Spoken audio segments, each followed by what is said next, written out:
So a little bit about my story. How do I end up here?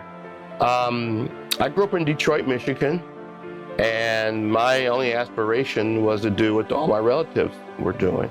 They all worked back then, the Big Four, and okay, that's what I'm getting me a job when I get out of high school, get a job in the automobile factory, and and that was it because they're doing it. My grandmother passed away when I was about 11 years old, and we had to fly. And the first time my mother's been on the airplane, the first time we've been on the airplane, and it was like, well, how are we doing this? How are we flying? How are we getting from point A to B? It's like, and that stirred up an interest in me. So I returned home from the funeral. I started researching, and I'm in junior high school at the time, I'm researching airplanes, started learning about this. And I became people like, this guy is obsessed with airplanes. And my high school or junior high school counselor said to me, hey, teachers are talking about your interest in aviation. I'm like, yeah. And she said, well, there's an aviation mechanic school that you have to have the grades to get into, which I did. So I went to Aero Mechanics High School, which is in Detroit, which is now renamed to Benjamin O. Davis High School. And that was an aviation mechanics school. And you can work on the airplanes, work on the airframes, or work on the engines. Well, the math teacher was Mr. Cargill, and he was a Tuskegee Airman, just math teacher. And he was tells about these guys, and I'm like, what, pilots? And he said, yeah, they're pilots, and they fought during World War II, And he actually didn't go to war. He was one of the instructors that got them ready to go to war. And I'm like, wow. And at the time, our new mayor, Coleman Young, was a Tuskegee Airman. I got a chance to meet him. And at that point, I'm thinking, wow, I don't want to be a mechanic. I want to fly, because there's people like me flying. So once I graduated from high school, actually I was still in high school when I joined the Air National Guard. And in order to fly, you had to have a college degree. So I went to college and did National Guard duty. So once I graduated from college, I was commissioned to second lieutenant. And then I was offered a flight position with Fort Wayne, Indiana, where I went and started as a WSO weapons system officer, flying the F-4. And I did that for about 8 years. And then they phased out the F-4. And I was about to retire when they said, well, if you want to fly some more, the KC-135. So I went over there and flew the KC-135. And then 9/11 broke out. And they said, well, you have a lot of background in air refueling tankers and fighters. Would you want to come to Scott Air Force Base? So I came to Scott, and like I said previously, I was in the Homeland Defense, and we were responsible for refueling any fighters in the air as they guarded different areas around the country, because we didn't know we were going to be attacked anymore. So I came to Scott and retired. And again, I retired. And then at this point, I'm like, okay, you are here and you had a great career. And to go back 1 second is when I was at a convention, I got a phone call that I was being promoted to Lieutenant Colonel, and Mr. Lynch was there, Lewis Lynch, a Tuskegee Airman. And I said, would you do the honor of pinning me on? And he said he would. And I get a little emotional about this because as I stood in front of the crowd and the family, I had this living legend pin me on. And at that point, it's like Mr. Cargill steered you to this direction. And then here you are, one of these guys are pinning you on.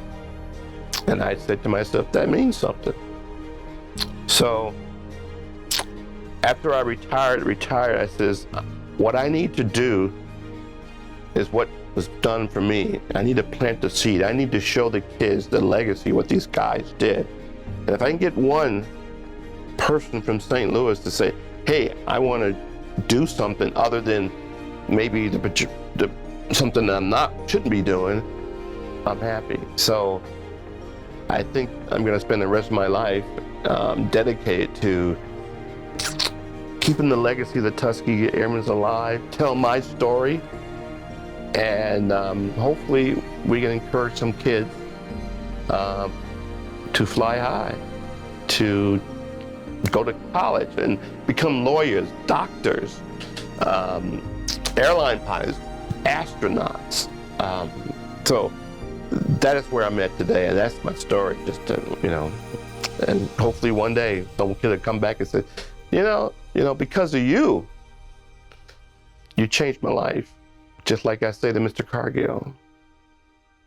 The great part about the exhibit has been, I let friends know that if they want personal tours, I'll come down here and show them the exhibits, show them what's going on with the Tuskegee, some of the events. But sometimes there are people with kids and stuff like that, and they're kind of like listening in, and then they're like, well, I got a question for you. And I would answer their questions, and sometimes I say, well, if you want to go along the tour with me, you can. And I think the unique thing that I have about it is some of the gentlemen out here that I've met and talked about. And I said, oh, this is Mr. Stewart. He turned 100 years last year, and he was going to be here this year, but he passed away. He was the youngest person, and I have personal stories. Chappie James, first black general. I was only 17 years old.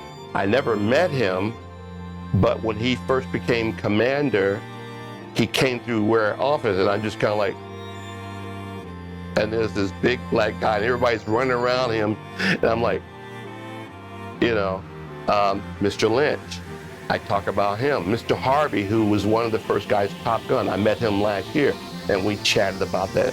So I think I have a lot of personal talk or connection to some of these guys, and when people see that, they're like, oh, you know some of these guys, and I say, yeah.